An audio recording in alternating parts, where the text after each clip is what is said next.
Notre Dame Cathedral in Paris, the Church of Our Lady, is a proclamation of piety, of pride of place, and divine presence meant to last for eternity. The massive church stands on the east end of the Ile de la Cité, one of two natural islands in the River Seine. It sits atop an earlier Christian church and a Roman temple dedicated to the god Jupiter. It is literally and figuratively at the heart of Paris and France. A marker in the forecourt designates the exact spot. Today, visitors place coins and stand on it for good luck. Construction of the Gothic-era masterpiece began in 1163 and continued for the next 182 years until 1345. The high altar was finished in 1182 after 19 years of construction. This allowed Parisians to begin using the church well before its completion. Notre Dame is a sacred space, but it's so much more. It's a celebration of creativity, imagination, artistic and architectural genius. As the walls of the nave went higher and higher, it became clear the heavy load could not be supported. Flying buttresses were added to keep the walls from collapsing.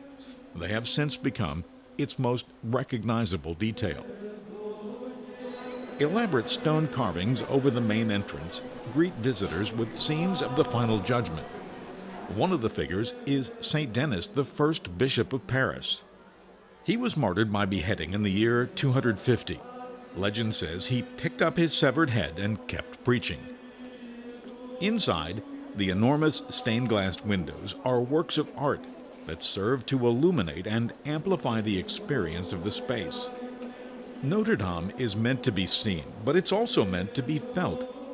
It has stood through plagues, wars, kingdoms, revolutions, empires, and republics.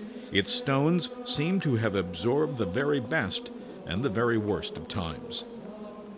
The building was heavily damaged in the Revolution at the end of the 18th century. Ironically, it was the story of a hunchbacked bell ringer named Quasimodo, written by Victor Hugo in 1831, that drew so much attention to the neglected building that it set off a wave of historic preservation that brought the lady back to what we see today. The church is open year-round. There is no charge for admission, but if you would like to climb the 226-foot bell towers, there is a charge. There are many beautiful things to see in Paris, but Notre Dame is unique and very special. It is at the heart of this amazing city. It stands in the center of everything that was and is Paris. It is the legacy of those who came before. Take time to imagine and appreciate their labor and enjoy this magnificent treasure.